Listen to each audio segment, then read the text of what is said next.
2 years ago, this was my first big YouTube project, a completely broken Vanmoof e-bike. Since then I've rebuilt multiple bikes, dove into every little part and detail and shared everything with the internet through open source files and videos. Many people copied the design and saved their old scrap e-bikes, and as time went on I kept iterating on the design, making it easier to work on, better looking and more reliable. And so in this short video I want to take you along on the ride of improving some parts, because of course in 2 years time there are some improvements, and also of course answering the question, should you do this at home? And well, let me give you a bit of a spoiler, you should. So the first thing to do is to tear this thing apart and give it a good service, because after almost 2 years it's safe to say that it deserves it. When I bought this bike it had broken down after only 900 kilometers, and after the conversion it has now done over 3000 kilometers more than that. I like to think that every kilometer for this bike is a bonus, since it was listed for scrap and parts and would have never been repaired if it wasn't for me buying it. If you have seen my channel before, you will know that I absolutely despise working on something that's dirty, so a nice little wash before is mandatory before I start servicing and modifying this bike any further. Stuck inside my house too long. Can't stand being all alone. Wasting hours on my phone. Ready to go now. On my way. Next up is removing the old controller box, because I'm going to replace it with a new one. Back when I built this bike, my 3D printing knowledge was pretty limited, and even though this box did a great job over the years, it can be upgraded very easily to a better version. Since the newer design doesn't use the zip ties, they can also be removed, which does show how incredibly damaged the paint underneath is, and therefore we need to touch that up before we go any further. By wet sanding the clear coat, any of the marks can be flattened out, but since it does also remove some of the clear coat, we will need to reapply that later on. Of course, this will never be completely perfect, but it will look a lot better than currently, and to be fair, it's not meant to win a beauty contest anyway, it's just meant to be used. I am being really careful with the sanding to not go through the clear coat and into the color, since that will be really hard to fix.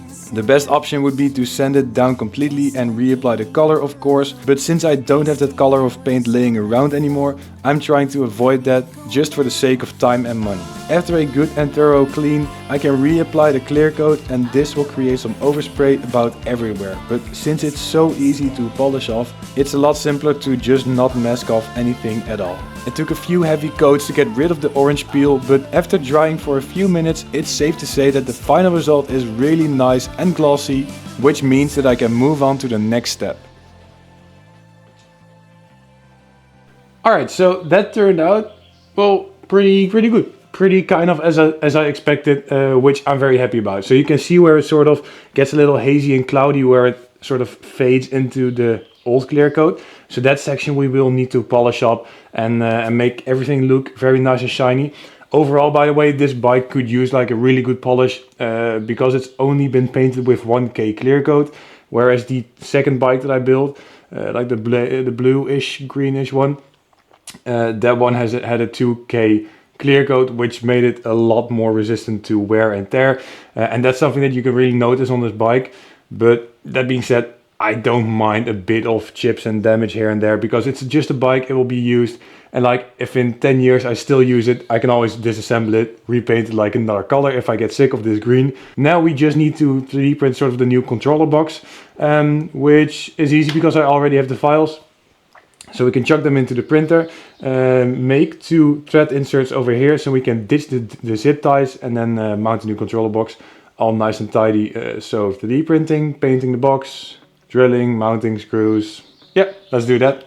Back when I first made this bike, I had an old Ender 3D printer, and if you know a bit about printing, you will know exactly how many frustrating moments and failed prints I had.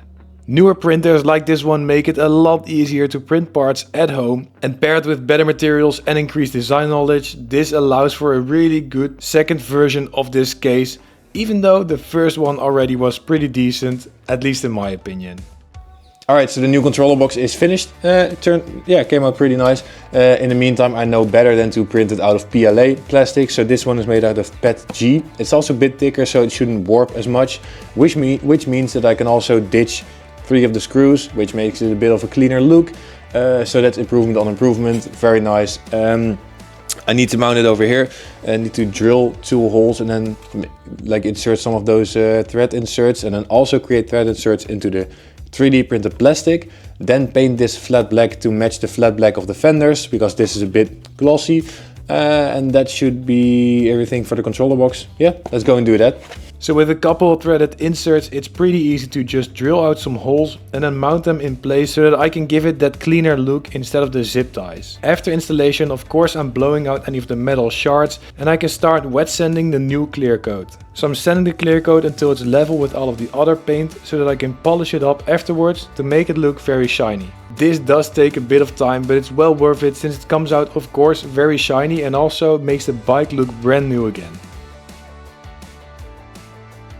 Since I am a bit of a geek, I'm putting a wax coat on the paint as well, without any real good reason to do this, but I just like the idea of it. Then it's time to clean, degrease and paint the new controller box flat black to match with the rest. I'm also applying some rubber protection strips to prevent the box from damaging the paint. Finally, I can mount the box on the frame and reinstall the electronics. So I just realized that like the the threaded inserts that you are supposed to melt in the plastic, I forgot to put those in, which is not a big deal, so I will just melt them in while it's on the bike anyway. But like you might be able to tell, this isn't really like a very well prepared video. That works better.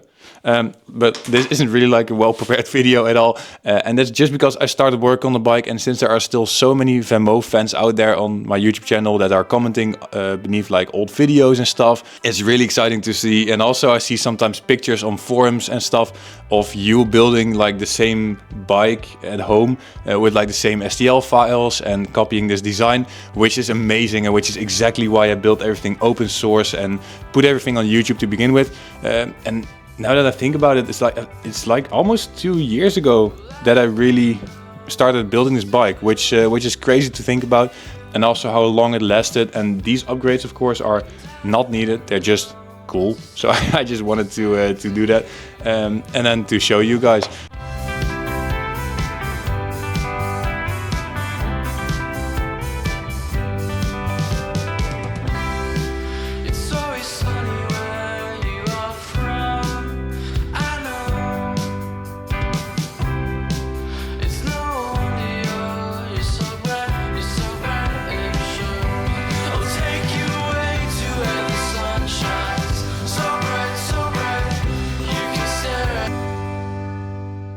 Alright, so that's everything on this Vanmoof for this video. So I wish I had more to share with you guys, but that being said, that's all I wanted to do to this bike in this video, or well, in general, because I've been wanting to upgrade this little box for a very long time, ever since I rebuilt the other blue Vanmoof X2, that one was.